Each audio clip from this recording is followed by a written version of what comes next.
தொடர் கனமழையால் கோவை மாவட்டம் பொள்ளாச்சி அருகே உள்ள ஆழியார் அணை நிரம்பி வழிகிறது. தொடர்ந்து கனமழை பெய்து வருவதால் ஆழியார் அணை நிரம்பி வருகிறது. உடனுக்குடன் நேரலையில் பார்த்து வருகிறோம். அணையில் இருந்து 11 மதகுகள் வழியாக வினாடிக்கு 1347 கன அடி உபரி நீர் வெளியேற்றப்படுகிறது. உடனுக்குடன் நேரலையில் பார்த்து வருகிறோம். உபரி நீர் வெளியேற்றப்பட்டு வருவதால் ஆற்றின் கரையோர பகுதி மக்களுக்கு வெள்ள அபாய எச்சரிக்கை விடுக்கப்பட்டுள்ளது. கூடுதல் தகவல்களை செய்தியாளர் மாசிலாமணி வழங்க கேட்கலாம். மாசிலாமணி, ஆழியார் அணை நிரம்பி வழிகிறது. இதனால் கரையோர மக்களுக்கு வெள்ள அபாய எச்சரிக்கை விடுக்கப்பட்டுள்ளது. கூடுதல் விவரங்கள். மோனிஷா, மேற்கு தொடர்ச்சி மலைப்பகுதிகளில் கடந்த சில நாட்களாகவே தொடர்ந்து கனமழை பெய்து வருகிறது. இதனால் சோலையார், ஆழியார், பரம்பிக்குளம் ஆகிய அணைகளுக்கு நீர்வரத்து அதிகரித்து அணையின் நீர்மட்டம் தொடர்ந்து உயர்ந்து வருகிறது.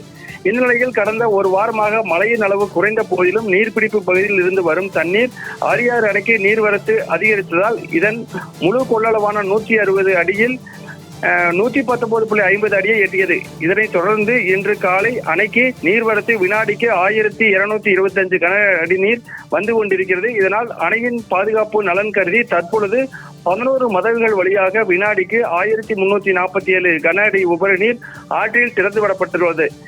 தண்ணீர் திறந்து விடுவதற்கு முன்பாக பொதுமக்களுக்கு வெள்ள அபாய எச்சரிக்கை விடுக்கும் வகையில் அபாய ஒலி எழுப்பப்பட்டது.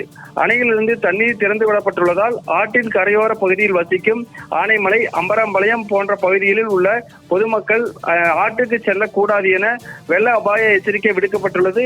மேலும் இந்த மாதத்தில் மட்டும் ஆழியார் அணையிலிருந்து 6வது முறையாக 11 மதகுகள் வழியாக தண்ணீர் திறந்து விடப்பட்டுள்ளது என்பது குறிப்பிடத்தக்கது. மோனிஷா. மாசிலாமணி, தகவல்களை பதிவு செய்தமைக்கு நன்றி.